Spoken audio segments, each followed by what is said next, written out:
안녕하세요. 정쌤입니다. 여러분, 2022년 또 새해 영어 공부 계획하셨나요?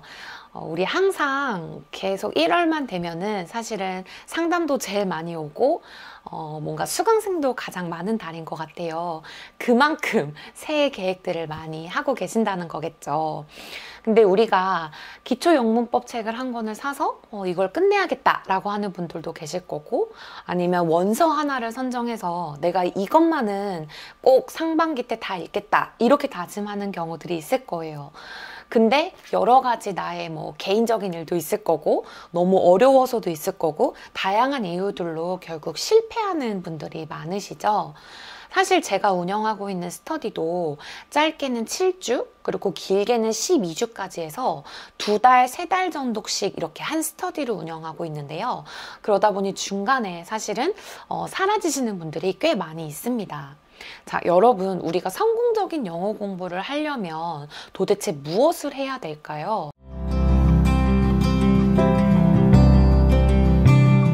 사실 굉장히 당연한 이야기고 여러분이 많이 들어보셨겠지만 그럼에도 불구하고 가장 중요하다고 생각하는 이 3가지를 제가 한번 말씀드려 보려고 합니다.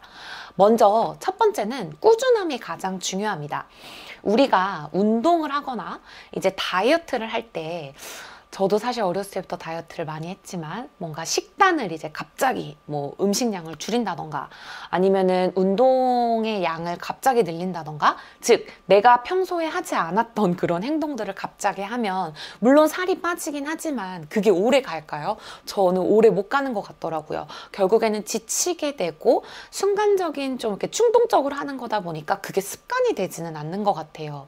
자, 그런데요, 영어도 똑같습니다. 내가 영어를 공부해야지 라고 해서 갑자기 막 책을 이만큼 산다고 해서 그 책을 끝까지 보는 게 사실 인간이라면 쉽지가 않은 거고, 영어를 2달, 3달 공부했다고 해서 갑자기 원어민 같이 막 말을 잘하게 되는 것도 또 단기간에 되는 게 쉽지가 않죠. 그래서 여러분들이 영어 공부를 할 땐 가장 중요한 것이 습관을 잡고 하루에 30분 또는 1시간씩 꾸준히 공부하시는 게 가장 중요하다고 생각을 합니다. 자, 근데 여러 영어 업체들이나 이렇게 광고를 보면 하루에 10분만 영어를 공부하면은 잘 된다라는 얘기가 있잖아요. 근데 저는 사실 10분은 아닌 것 같고, 적어도 30분 이상은 좀 내가 영어 공부를 해야 되지 않을까라는 게 저의 생각입니다. 그래서 첫 번째는 꾸준함이 중요합니다. 자, 2번째는요. 여러분, 내가 꾸준하게 하려고 하는데 만약에 너무 어려운 문법책을 가지고 공부하시면 이게 꾸준히가 될까요? 우리 아이들도 내가 이해가 안 되거나 재미없는 콘텐츠가 있으면 오래 안 보게 되잖아요. 성인도 똑같습니다. 내가 잘 이해 안 되는 문법책, 전치사라던가 아니면 굉장히 막 그 어려운 수준의 그 옛날에 그 영문법 책 있잖아요. 그런 것들을 가지고 공부를 한다 그러면 잘 안 되겠죠. 그 다음에는 이 컨텐츠도 문제지만 나의 어떤 실력에 맞는 영어 컨텐츠를 선택했는지도 보셔야 될 것 같아요. 예를 들어 요즘에 쉐도잉이 인기다 보니까 유튜브에도 사실은 쉐도잉 자료가 너무 많고 영화 대본도 검색만 하면 찾을 수가 있습니다. 그런데 기초 학습자가 정말 영어 단어도 잘 모르고 기본적인 영어 읽는 것 자체가 잘 안 되는 분들이 영화 대본을 보고 읽으라고 하면 읽을 수 있을까요? 제가 볼 때는 한 장도 절대 못 읽을 것 같아요. 그 다음에 내가 말을 할지를 모르는데 그냥 내가 영어를 하고 싶다는 생각으로 원어민 선생님이랑 갑자기 대화를 합니다. 그럼 이게 수업이 될까요? 전혀 안 되겠죠? 그래서 내가 꾸준히 하기 위해서 2번째로 필요한 것이 바로 내 수준에 맞는 영어 컨텐츠로 공부하기입니다.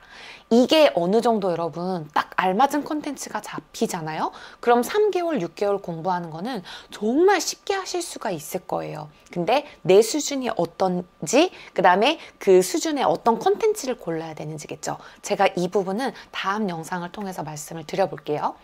3번째는요, 내가 알맞은 컨텐츠와 꾸준히 할 수 있는 상황이 만들어졌다면 나에게 이 컨텐츠를 가르쳐 줄 수 있는, 티칭을 할 수 있는 존재와 그 다음에 내가 훈련을 할 수 있게끔 도와주는 코칭 선생님이 있어야 됩니다. 결국에 예전에는 그냥 나 혼자 강의를 보고 여러분이 이 문장을 혼자 막 공부를 했습니다. 근데 훈련이 없다면 그 문장을 쓸 수 있을까요? 저는 절대 쓸 수 없다고 생각해요. 그래서 여러분들이 그렇게 비동사를 많이 공부했지만 아직까지 비동사가 입에서 나오지 않는 이유가 바로 훈련이 없기 때문이라는 거죠. 우리 유튜브에도 좋은 선생님들 너무 많으시고 학원이나 그다음에 저처럼 온라인에서 활동하는 선생님들 많이 있습니다. 여기에서 나와 맞는 내가 좋아하는 스타일의 티칭과 코칭을 해주는 선생님들을 찾는 것도 아주 중요한 것 같아요. 여러분, 성공적인 영어 학습을 위해서 가장 중요한 게 꾸준함이라고 하지만 이 꾸준함을 하기 위해서는 내 성적에 맞는, 내 수준에 맞는 컨텐츠를 선택을 하는 것과 나에게 코칭을 해줄 선생님을 만나는 것이 가장 중요하다. 이거 세 가지 아시겠죠? 다음 영상에서는 수준별 어떤 컨텐츠를 선택해야 되는지에 대해서 올려볼게요. 22년 이 세 가지 꼭 기억하셔서 기초영어 졸업하는 해가 되셨으면 좋겠습니다. 감사합니다.